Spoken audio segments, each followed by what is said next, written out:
नमस्कार दोस्तों, स्वागत है आप सभी का स्टडी अफेयर्स में। लड़कियों की शादी की उम्र 21 साल करने के लिए एक सुप्रीम कोर्ट में याचिका लगाई गई थी और उसको सुप्रीम कोर्ट के द्वारा खारिज कर दिया गया है। पूरी तरीके से इनकार कर दिया गया है कि सुप्रीम कोर्ट इस तरीके का कोई भी फैसला नहीं देने वाला है। अब आखिरकार जब सुप्रीम कोर्ट का काम फैसला देना ही है तो वो इस फैसले को क्यों नहीं दिया, इसके बारे में हम विस्तार से बात करने वाले हैं। लेकिन उससे पहले अगर आपने इस चैनल को सब्सक्राइब नहीं किया है तो चैनल को सब्सक्राइब कर लीजिए।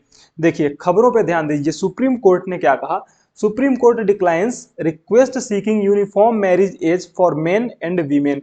इस बात को समझिए, uniform marriage age for men and women. अगर प्रेजेंट सिनेरियो की बात करें तो मेंस के लिए एज क्या है? मेंस के लिए यानी कि पुरुषों के लिए जो मिनिमम एज है शादी की वो है 21 वर्ष, आप सभी को पता है। वहीं पे वीमेंस के लिए, औरतों के लिए जो शादी की एज है, लड़कियों के लिए जो शादी की एज है वो है 18 वर्ष मिनिमम। मतलब कि 18 ईयर से अगर कोई भी छोटी बच्ची है और उसने शादी किया तो वो शादी इलीगल होगी, कानून एक तरीके से वो जुर्म भी होगा। लेकिन इस एज को बढ़ाने की मांग की जा रही है। इस एज को यानी कि जो वीमेन को शादी करने की एज है, जो 18 वर्ष है मिनिमम एज, उसको बढ़ा करके 21 वर्ष यानी कि पुरुषों के बराबर कर दिया जाए।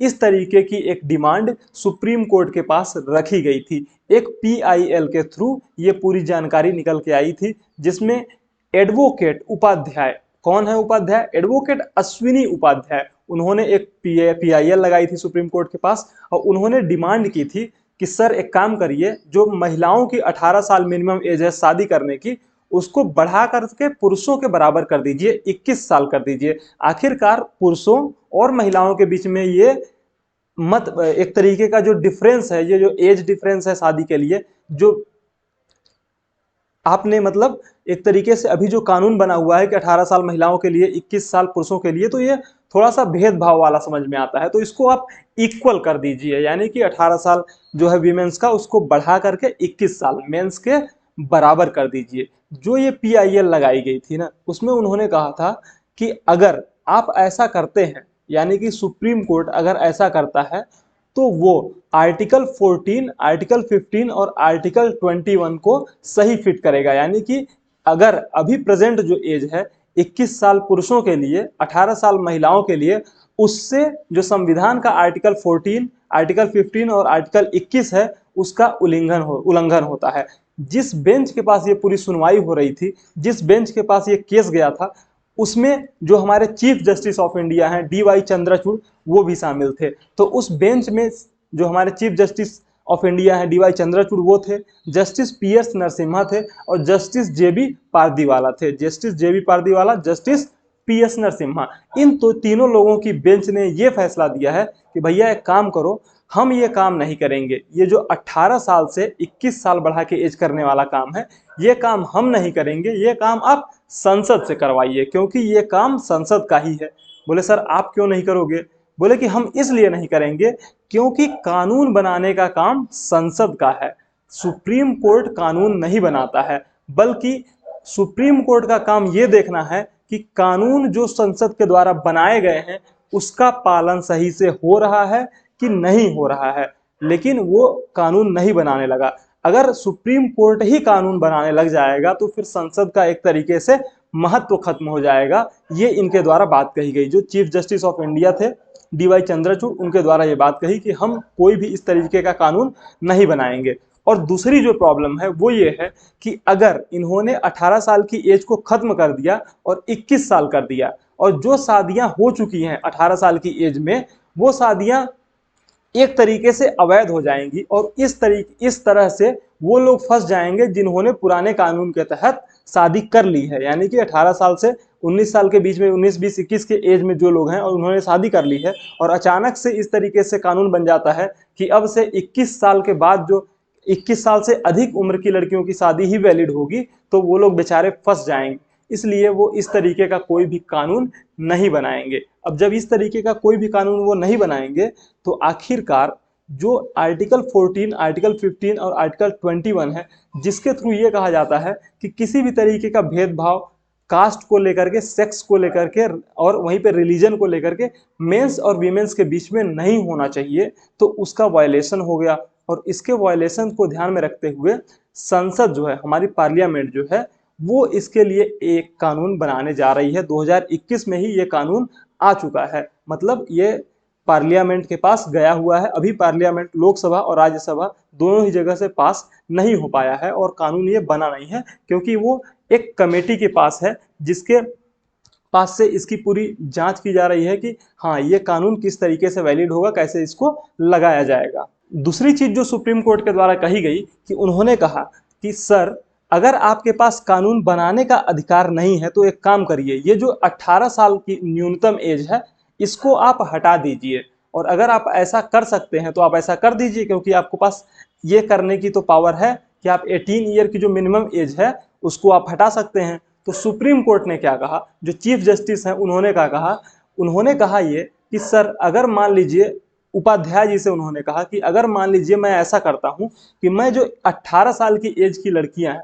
ठीक, उनके लिए जो मिनिमम एज 18 ईयर्स है मैरिज की, उसको हटा देता हूं, तो फिर उसके तहत तो 5 साल की जो छोटी बच्ची है वो भी शादी के योग्य हो सकेगी, यानी कि उसकी भी फिर शादी लीगल हो जाएगी, और ऐसे में कानून पूरे तरीके से गलत हो जाएगा। नाबालिग जो होंगी लड़कियां वो भी शादी के योग्य हो जाएंगी, तो पूरा कानून ही यहाँ पे चरमरा जाएगी, व्यवस्था ठप हो जाएगी। इसलिए आप सुप्रीम कोर्ट के पास न जाके बल्कि संसद के पास जाइए और वहां से ये कानून बनवाइए कि हाँ सर, जो 18 ईयर की एज है उसको बढ़ा के 21 ईयर कर दिया जाए।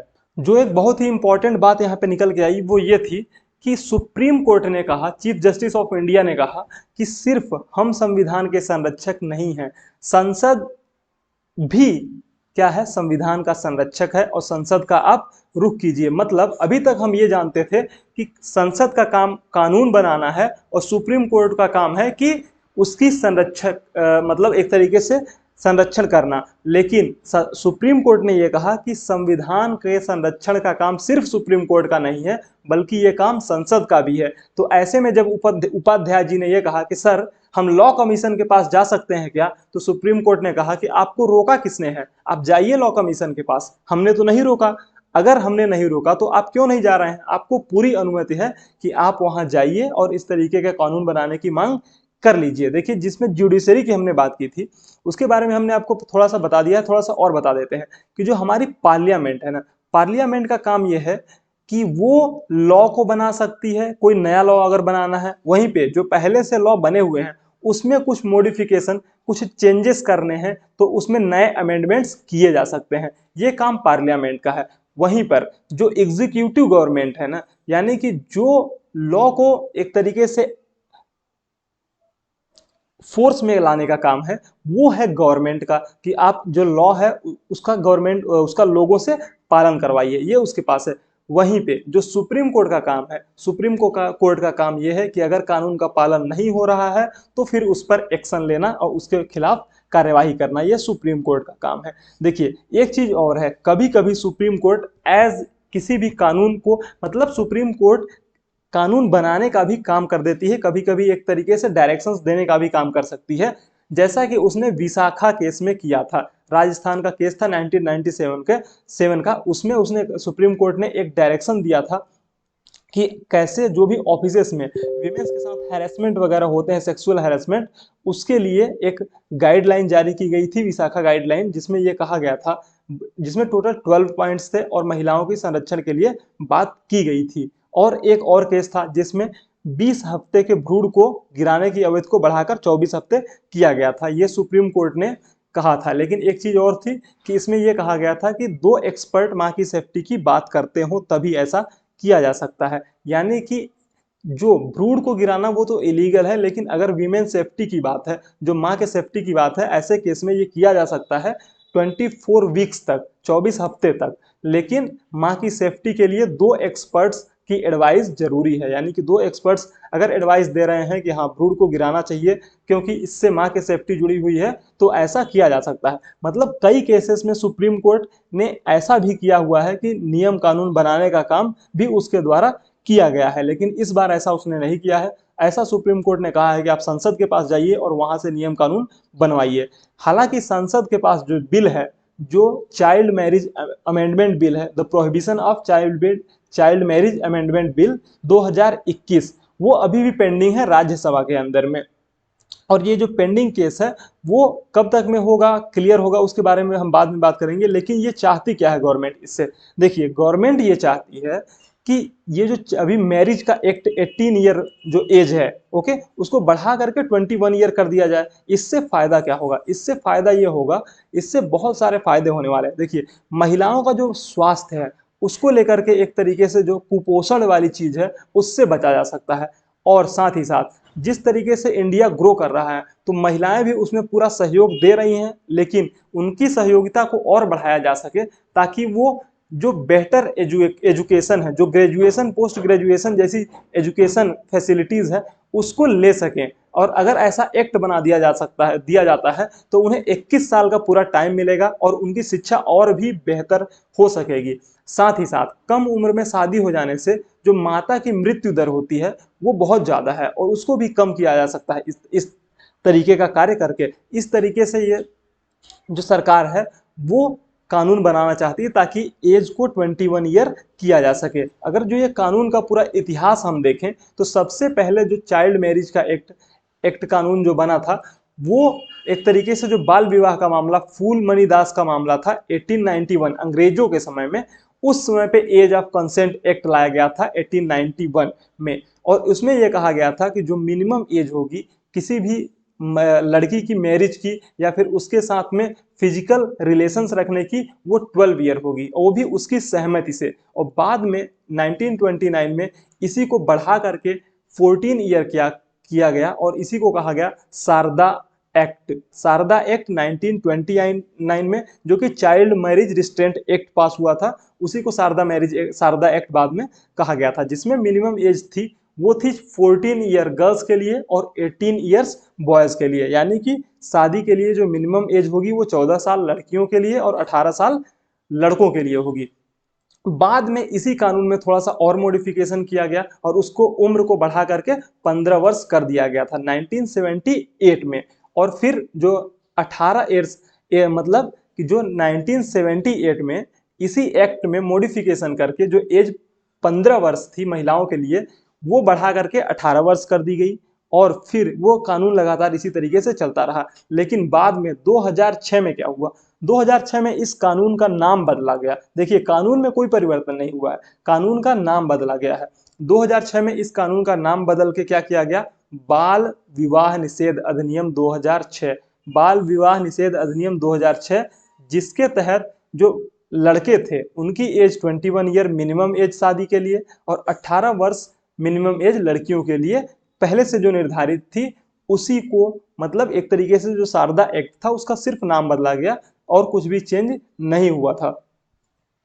अगर प्रेजेंट टाइम की हम बात करें, पूरी दुनिया को देखें, पूरे ग्लोब को देखें तो 140 से ज़्यादा ऐसे देश हैं जहां पर शादी की न्यूनतम उम्र 18 ईयर है, जिसमें अमेरिका भी शामिल है, जर्मनी भी शामिल है और फ्रांस भी है। और बहुत सी ऐसी कंट्रीज हैं जहां पर 18 ईयर मिनिमम एज है शादी के लिए। वहीं पे ईरान की अगर हम बात करें तो वहां पे 13 ईयर, लेबनान की 9 साल, सूडान में युवावस्था की शुरुआत लड़कियों की शादी की न्यूनतम उम्र मानी जाती है। इस तरीके से डिफरेंट डिफरेंट कंट्रीज में डिफरेंट डिफरेंट लॉज हैं, डिफरेंट डिफरेंट जो मिनिमम एज डिसाइडेड है कि शादी इस एज के बाद ही की जाएगी लड़कियों के लिए। खैर ये जो कानून इंडिया में बनाया जा रहा है इससे वीमेंस को काफ़ी कुछ फ़ायदा होने वाला है। क्यों? क्योंकि उन्हें पढ़ने के ज़्यादा अवसर मिल सकेंगे, ज़्यादा समय मिलेगा उन्हें पढ़ाई लिखाई करने का। साथ ही साथ उनके हेल्थ पे भी बहुत ज़्यादा इम्पैक्ट पड़ने वाला है। देखिए होता क्या है ना कि हेल्थ पे, वीमेंस की हेल्थ पे बहुत ज़्यादा इम्पैक्ट पड़ता है अगर वो बहुत जल्दी प्रेग्नेंट हो जाती है। अगर कोई भी महिला जो 17 ईयर की एज में प्रेग्नेंट होती है और वहीं पे दूसरी कोई महिला जो कि 21 ईयर की एज में प्रेग्नेंट होती है तो दोनों की जो हेल्थ होगी उसमें बहुत बड़ा डिफरेंस होगा। और जो चाइल्ड या फिर एक तरीके से उनका बेबी होगा वो भी, उसके हेल्थ पे भी बहुत ज़्यादा इम्पैक्ट पड़ेगा। तो इस तरीके से वीमेंस को भी काफ़ी फायदा होने वाला है अगर ये कानून बन जाता है जल्दी से जल्दी, दोनों ही राज्यसभा, लोकसभा और राज्यसभा से पास हो करके। तो ये पूरी खबर थी जो हम आपके लिए लेकर के आए थे। अगर आपको ये वीडियो पसंद आता है तो इसे लाइक कीजिए, चैनल को सब्सक्राइब कीजिए। Thank you so much.